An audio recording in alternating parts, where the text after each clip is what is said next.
Lorry ஓனர்கள் கவனத்திற்கு. இந்த பதிவு யாருக்காகனா, நீங்கள் லாரி ஓனரா, உங்களுக்காக தான் இந்த பதிவு. கவனமா கேளுங்க.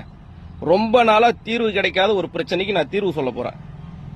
என்னன்னா, ஐயா டிரைவருங்க வேலைக்கு வருவாங்க, 10 நாள் 15 நாள் வண்டி ஓட்டிட்டு போன் பண்ணி, அண்ணா தூரத்து சொந்தம், எங்க பெரியப்பா செத்துட்டாரு, எங்க பாட்டி செத்துட்டாங்க, எங்க தாத்தா செத்துட்டாங்கன்னு ஏதாவது சப்பக்கட்டு கட்டிட்டு லீவு போட்டு வீட்டுக்கு போயிடுவாங்க.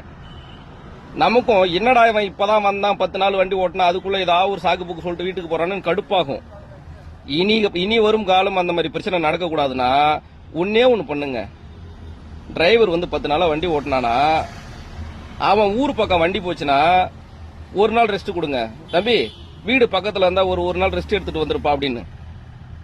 அவன் வீட்டுக்கு போய் வண்டியை நிறுத்திட்டு குளிச்சு முடிச்சிட்டு பாசமா அம்மா கிட்ட பேசுவான், அன்பா புள்ளைய கொஞ்சுவான், ஆசையா பொண்டாட்டிகிட்ட பேசுவான்.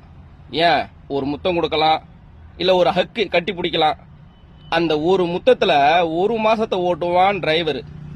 ஏன்னா டிரைவருங்க வீட்டுல படுத்ததோட வண்டியில படுத்தது தான் அதிகம். பொண்டாட்டி கைய பிடிச்சதோட ஸ்டேரிங்க பிடிச்சது தான் அதிகம். இதை மட்டும் நீங்க செஞ்சு பாருங்க, வீட்டுக்கு போகணுன்ற எண்ணமே வராது எந்த டிரைவருக்கும். இதுக்கு நான் கேரண்டி. நீங்களே சொல்லுங்க, சரியா தப்பா?